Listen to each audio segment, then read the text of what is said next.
নামের আগে আলহাজ লাগাবেন না। কেউ যদি আপনারে বলে হাজী সাহেব বলুক, কিন্তু আমি হজ করছি একজনকে দেখানোর জন্য, যিনি কে? আল্লাহ। এজন্য ইখলাসটা বড় জরুরি।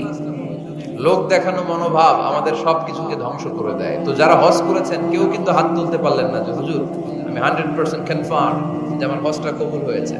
কিন্তু আল্লাহর হাবিব বলেন, রহমতের নজরে তোমার আব্বা আম্মার চেহারার দিকে যদি একবার তাকাও, মুহূর্তেই একটা কবুল হজের সওয়াব তোমার আমল নামে আল্লাহ দিয়ে দিবে।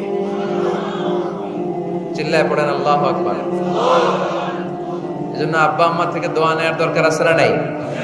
দোয়া চাইবেন, দোয়া চাইবেন। মায়ের মর্যাদা অনেক বেশি, বাবার চেয়ে 3 গুণ বেশি, কমসে কম। কয় গুণ বেশি? মা মা মা, তারপর বাবা। 3 বার মা। কয়বার মা? একবার বাবা। তার মানে মাকে ইসলাম দিয়েছে স্বর্ণ পদক, দিয়েছে রৌপ্য পদক, দিয়েছে ব্রোঞ্জ পদক, আর বাবাকে দিয়েছে সান্ত্বনা পুরস্কার।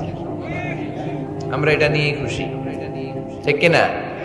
তাহলে মাকে 3টা পুরস্কার, স্বর্ণ পদক মা, রৌপ্য পদক মা, ব্রোঞ্জ পদক মা, বাবারে দিছে কি?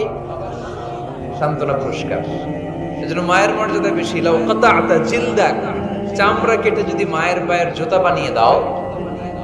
ছোটবেলা যে মায়ের বুকের দুধ খেয়েছো, আল্লাহর হাবিব বললেন 1 ঢোক দুধের শোধ আদায় হবে না, ঠিক কিনা?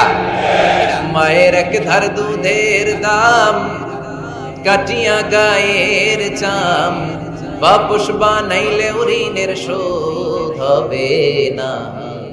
এমন দরদি ভাবে কেউ হবে না আমার মা।